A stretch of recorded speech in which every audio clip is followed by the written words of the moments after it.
Right, so as the sham of a ceasefire between Israel and Lebanon passes the 14-day mark, marked only in effect by the fact Lebanon are still standing by it, because Israel have at last count notched up almost 200 breaches of said ceasefire in that time. They've never taken it seriously. They've continued to attack Southern Lebanon with impunity, and with a 60-day clock on that ceasefire anyway, it always sort of bugged me somewhat how quickly and easily this got voted through the Israeli Knesset, with any talk of ceasefires or peace being held against Netanyahu by his far-right settler-centric coalition partners as far as Gaza being concerned, being completely off the table, unacceptable, and has been defeated time after time after time.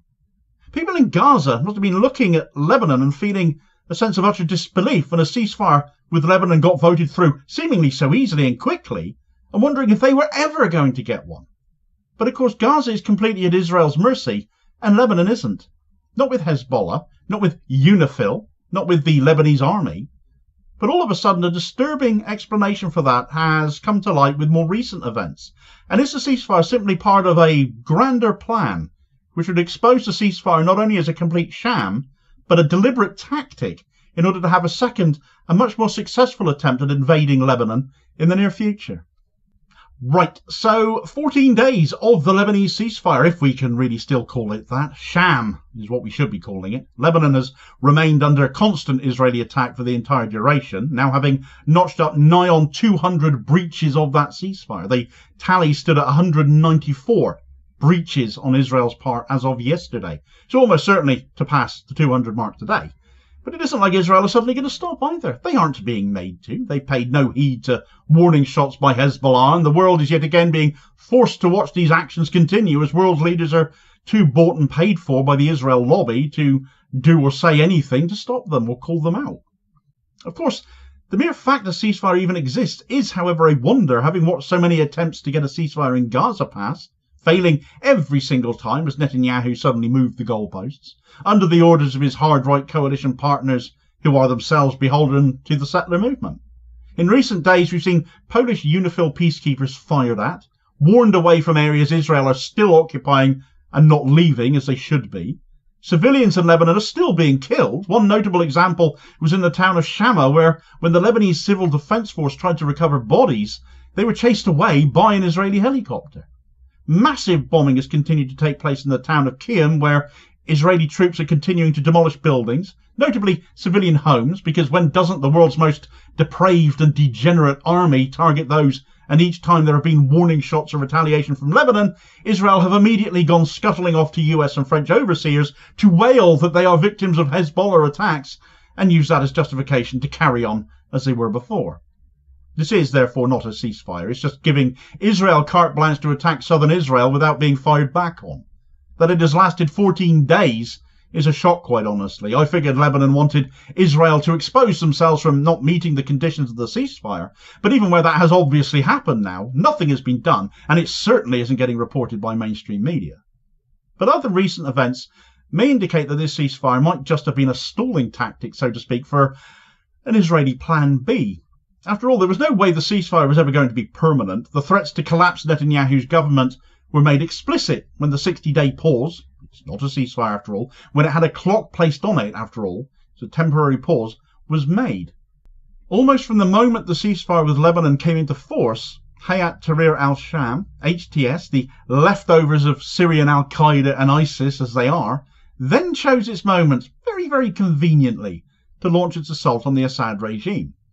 Given everything they needed to successfully bring down Assad in Syria within just 11 days, a massive ally of Iran as they have been, a land route from Iran to Hezbollah via Syria in Lebanon was ostensibly cut off therefore. HTS have since of course made it abundantly clear now that they are allied to Israel at that, and that they consider their enemies to be Iran and Hezbollah.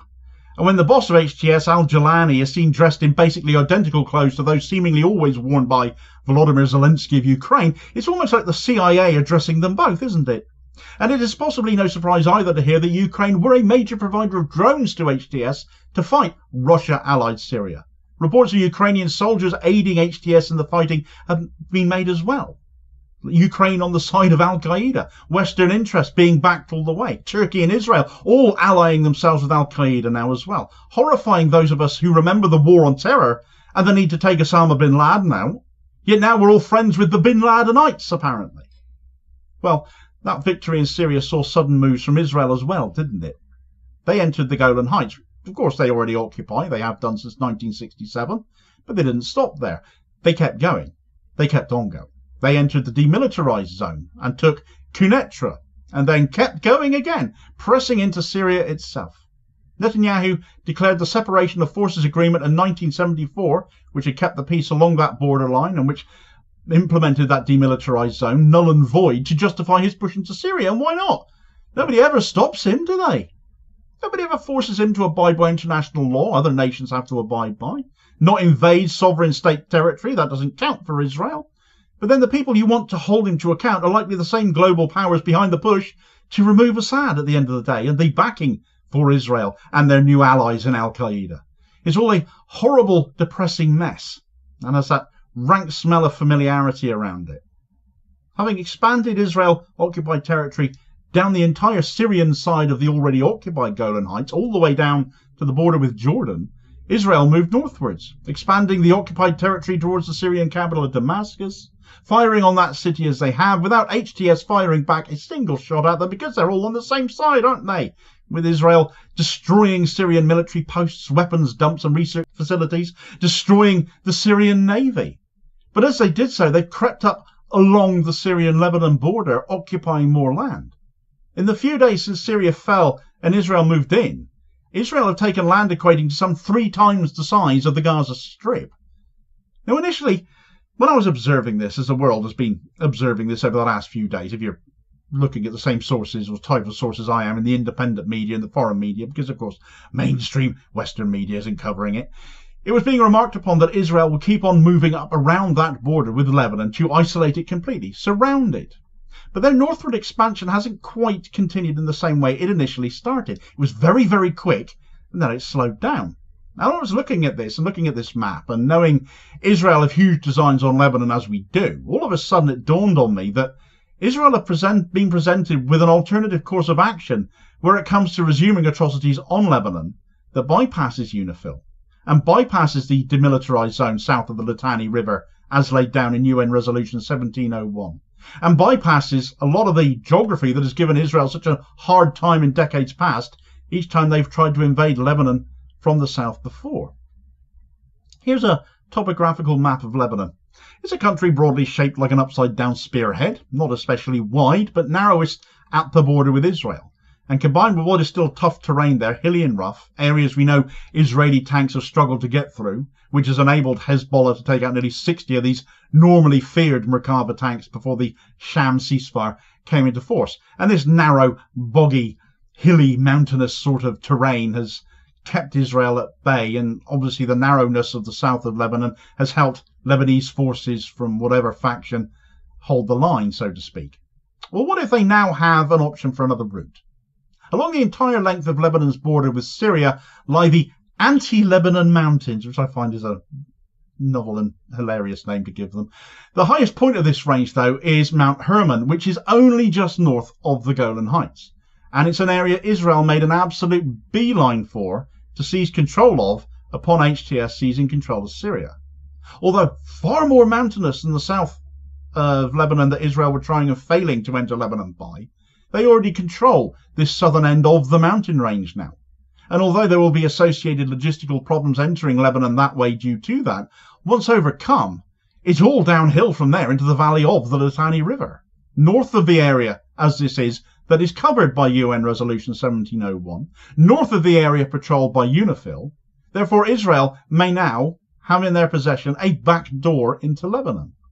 From there they could approach southern Lebanon from both the northern end of that area and the areas they are still refusing to leave from the Israel border area from the south, and Israel could therefore meet in the middle and consolidate from there. It's actually a terrifying prospect, but the sequence of events we've borne witness to over just the last 2 weeks in both Lebanon and Syria, and Israel's own actions in both, and factoring in the ceasefire as well, make this, I think, a not at all impossible scenario.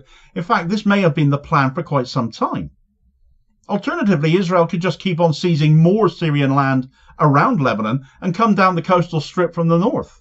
It's all still Syria, after all the way around the rest of Lebanon's border. Without a permanent ceasefire deal, with Israel continuing its atrocities in Lebanon, they were always going to come back in full force.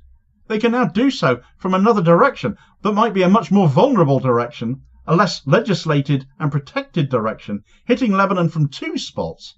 And Israeli expansionism will continue with nobody prepared to stop them. As we know, nobody is. And those who should arguably be enabling all of this instead. Israel's invasion of Syria being part of the plan for their ever-increasing expansionism, as well as the apparent disarray this leaves the like of sort of Iran and Hezbollah in, was covered in another video here as your suggested next watch. If you care to delve into this more deeply from the Syrian perspective now, please do hit like, share and subscribe as well if you haven't done so already. Before you do that though, it all helps support the channel and is massively appreciated. And hopefully catch you all on the next video. Cheers folks.